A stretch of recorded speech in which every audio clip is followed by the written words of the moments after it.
रेखा गुप्ता एक ऐसा नाम जिसे लोग एक साल पहले जानते तक नहीं थे, सीधा मुख्यमंत्री की कुर्सी पर बैठा दिया गया और आज सिर्फ एक साल बाद वही नाम सोशल मीडिया पर वायरल है, लेकिन अच्छे कामों के लिए नहीं बल्कि मीम्स और कंट्रोवर्शियल स्टेटमेंट के लिए। अब जब तक 70 साल से वो कर रहे थे ईवीएम हैक तो कुछ नहीं हो रहा था, हमने कर लिया तो बुरा लग गया।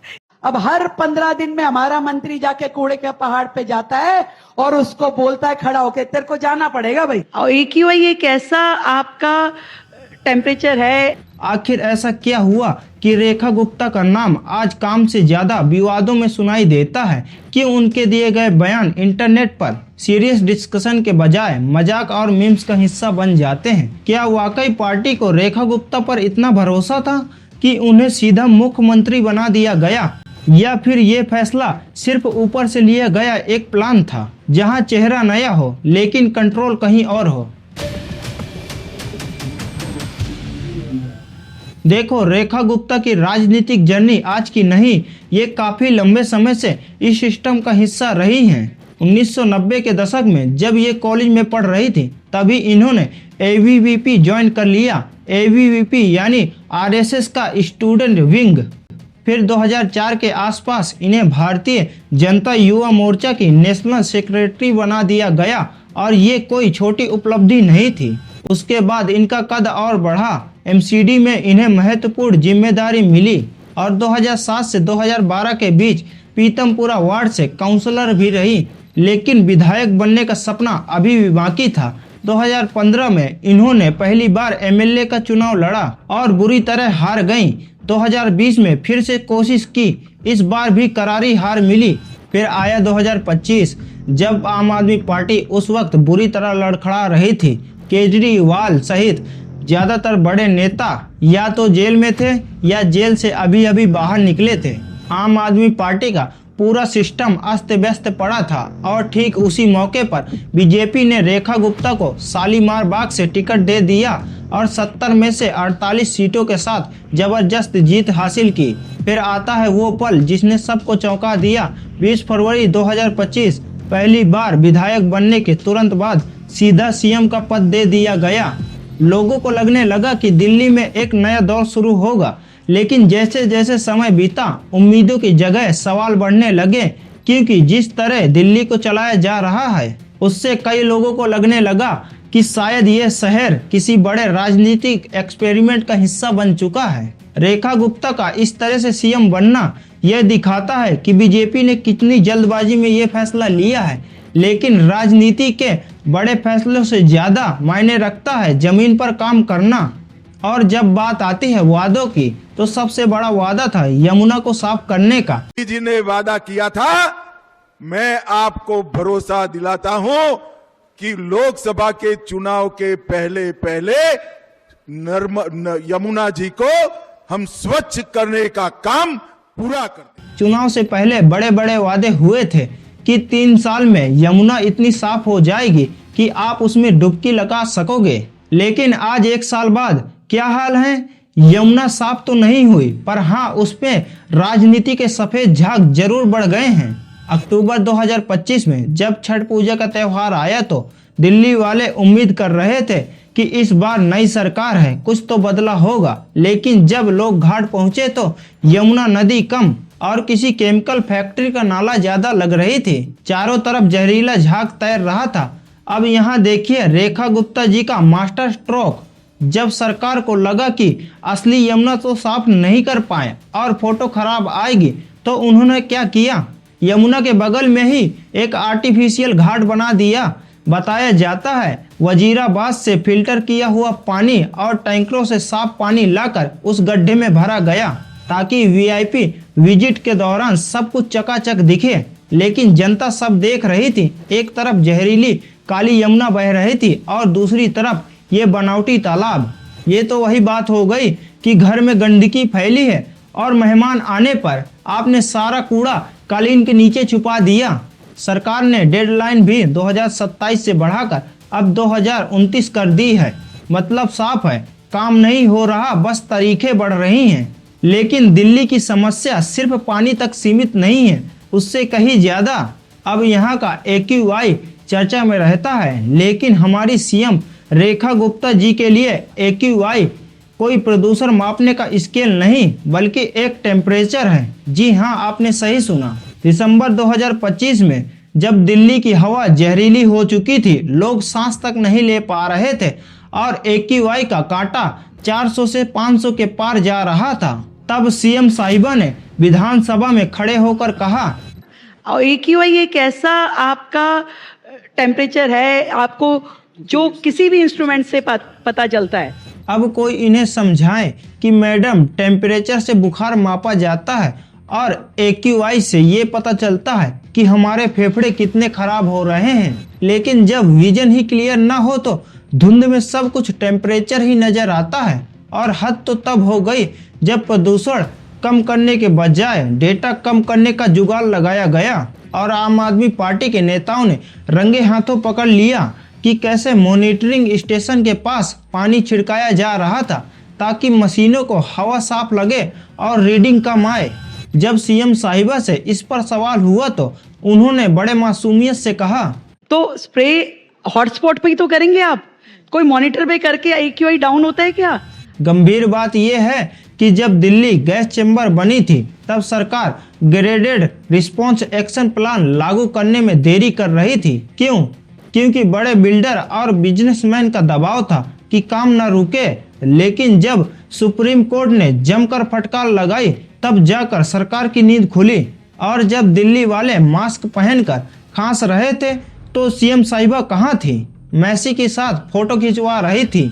क्या देश के राजधानी की सीएम से हम इतनी ही सीरियसनेस की उम्मीद रख सकते हैं? रेखा गुप्ता जी ने कहा कि 2026 तक भलसावा और ओखला जैसी लैंडफिट साइड एकदम साफ हो जाएगी। लेकिन हकीकत क्या है? आज भी दिल्ली हर दिन 11,000 मीट्रिक टन कचरा पैदा करती है और उसका मैनेजमेंट जीरो है। पॉश कॉलोनियों को छोड़िए, जनकपुरी और रोहिणी जैसे इलाकों में भी सड़कों के किनारे कूड़े के ढेर लगे हैं। समाधान क्या निकाला? हर 15 दिन में एक मंत्री जी वहां जाते हैं, अफसरों को कैमरे के सामने डांटते हैं, एक बढ़िया रील बनती है और फिर सब अपने अपने घर चले जाते हैं। कूड़ा वहीं का वहीं रहता है। क्या रील बनाने से दिल्ली साफ होगी? एक रिपोर्ट आई कि दिल्ली के पानी में खतरनाक लेवल पर यूरेनियम मिला। यूरेनियम ये वही चीज है जिससे कैंसर जैसी बीमारियां हो सकती हैं। लेकिन सरकार की चुप्पी देखिए, जैसे कुछ हुआ ही ना हो। और वहीं दूसरी तरफ मोहल्ला क्लिनिक का नाम बदलकर आरोग्य मंदिर तो रख दिया गया, लेकिन जब अस्पतालों के अंदर बारिश का पानी भर जाता है और बेड तक नहीं मिलते, तब इन बदले हुए नामों का क्या फायदा? और सड़कों का तो पूछिए ही मत। एक बुजुर्ग की मौत तो सिर्फ इसलिए हो गई कि सड़क में पानी भरने के कारण सड़क पर खुला मैन होल ना दिखने से बुजुर्ग उसमें गिर गया और उसकी मौत हो गई। और इसमें सीएम साहिबा कहती हैं कि ये लेगेसी प्रॉब्लम है, यानी पुराने सरकार की गलती।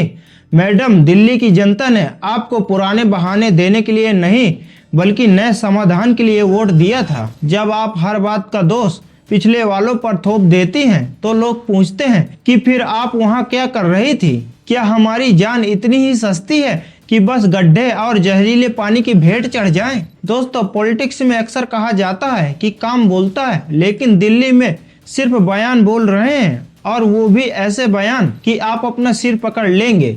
रेखा गुप्ता जी ने एक साल में इतने गजब के बयान दिए हैं कि दिल्ली के मीमर्स को तो जैसे जैकपॉट लग गया हो। आज हालत ये है कि लोग उनका भाषण काम देखने के लिए नहीं बल्कि ये देखने के लिए सुनते हैं कि आज क्या नया मटेरियल मिलेगा। सबसे मशहूर किस्सा तो वही है जब मैडम प्रदूषण पर ज्ञान दे रही थी। उन्होंने पूरे आत्मविश्वास के साथ कहा, AQI एक ऐसा टेम्परेचर है जो किसी भी इंस्ट्रूमेंट से पता चलता है। और AQI एक ऐसा आपका टेम्परेचर है आपको जो किसी भी इंस्ट्रूमेंट से पता चलता है। अब आप ही बताइए, जिस मुख्यमंत्री को AQI और टेम्परेचर के बीच का फर्क ना पता हो, वो प्रदूषण कैसे दूर करेगी? बात सिर्फ एक स्लिप ऑफ टंग की नहीं है। एक बार उन्होंने हमारे महान स्वतंत्रता सेनानी नेताजी सुभाष चंद्र बोस जी को श्रद्धांजलि देते हुए उन्हें नेताजी सुभाष पैलेस कह दिया। महान स्वतंत्रता सेनानी, देश के योद्धा Netaji Subhash palace madam Subhash palace तो दिल्ली का एक मेट्रो स्टेशन और शॉपिंग हब है। देशभक्ति के जोश में इतना भी क्या खो जाना कि इतिहास और भूगोल को ही मिला दें। और ये सिलसिला यहीं नहीं रुकता। एक इंटरव्यू में उन्होंने भ्रष्टाचार पर बात करते हुए कुछ ऐसा कह दिया कि सब हैरान हो गए। उन्होंने कहा, जब तक 70 सालों से वो कर रहे थे ईवीएम हैक तो कुछ नहीं हो रहा था, हमने कर लिया तो बुरा लग गया। जब तक 70 साल से वो कर रहे थे ईवीएम हैक तो कुछ नहीं हो रहा था, हमने कर लिया तो बुरा लग गया। ये सही है मामला। मतलब मैडम ने तो ऑन कैमरा वही बात कबूल कर ली जिस पर पूरी राजनीति गरमाई रहती है। इसी को कहते हैं अपने ही पैर में कुल्हाड़ी मारना। एक पब्लिक इवेंट में तो उन्होंने यहाँ तक कह दिया कि मेरा विधायक जहाँ कहता है मैं बिना देखे वहाँ अंगूठा लगा देती हूँ। स्टेडियम है, अब मुझे नहीं पता ये जहाँ फाइल पे कहता है अंगूठा लगा दो, मैं वहीं लगा दूं। अब सोचिए, देश की राजधानी की सीएम कह रही हैं कि वो फाइलें पढ़ती तक नहीं बस अंगूठा लगा देती हैं। क्या एक मुख्यमंत्री को इतना लापरवाह होना चाहिए? जब इन बातों पर सोशल मीडिया पर मजाक बना तो उन्होंने विधानसभा में रोते हुए वुमेन कार्ड खेल दिया। कहने लगी कि एक महिला सीएम बन गई इसलिए लोग बर्दाश्त नहीं कर पा रहे। पर मैडम, बात महिला या पुरुष की नहीं, बात आपकी काबिलियत की है। दिल्ली ने शीला दीक्षित जी को 15 सालों तक देखा है, जो दिल्ली की सबसे सफल सीएम मानी जाती है। लोगों को आपके जेंडर से दिक्कत नहीं है, लोगों को दिक्कत है उन बयानों से जो दिल्ली का मजाक पूरी दुनिया में बनवा रहे हैं। आज लोग उन्हें दिल्ली की सीएम कम मीम क्वीन ज्यादा समझने लगे हैं। अब सवाल ये है कि आखिर रेखा गुप्ता को ही क्यों चुना गया? इसके पीछे बीजेपी की बहुत लंबी सोची समझी स्ट्रेटेजी थी, लेकिन मैं आपको शॉर्ट में समझाता हूँ। दिल्ली में वैश्य यानी कि बनिया वोटर करीब 8% है और ये कम्युनिटी दिल्ली में राजनीतिक और व्यापार में बहुत दखल रखता है। अरविंद केजरीवाल खुद इसी कम्युनिटी से आते हैं। इसकी वजह से यह वोट बैंक हमेशा उनके साथ रहा। बीजेपी ने रेखा गुप्ता को सीएम बनाकर केजरीवाल के इस मजबूत किले में सेंध लगाने की कोशिश की है। बीजेपी चाहती थी इस कम्युनिटी को एक अपना नया चेहरा मिले ताकि वो केजरीवाल से हटकर बीजेपी की तरफ आ जाएं। बीजेपी ने सोचा था कि रेखा गुप्ता एक फ्रेश चेहरा साबित होंगी, लेकिन उन्हें ये नहीं पता था कि ये चेहरा काम से ज़्यादा अपने बयानों के लिए मशहूर हो जाएगा। राजनीति में कभी कभी सेफ चॉइस सबसे रिस्की साबित होती है। जो एक्सपेरिमेंट राजस्थान और एमपी में चल रहा है वही दिल्ली में बैकफायर करता दिख रहा है, क्योंकि अंत में जनता को जाति या चेहरा नहीं बल्कि गवर्नेंस चाहिए होता है। दिल्ली एक ऐसी सीएम डिजर्व करती है जो उनकी समस्या को सुने, समझे और हल करे। AQI को टेम्परेचर ना बोले बल्कि कामों से वायरल हो। आपको क्या लगता है? कमेंट में जरूर बताएं। रेखा गुप्ता की 1 साल की सरकार पर आपका क्या विचार है? अगर वीडियो अच्छा लगे तो लाइक, शेयर और सब्सक्राइब करना ना भूलें। मिलते हैं किसी नेक्स्ट वीडियो में नेक्स्ट टॉपिक के साथ।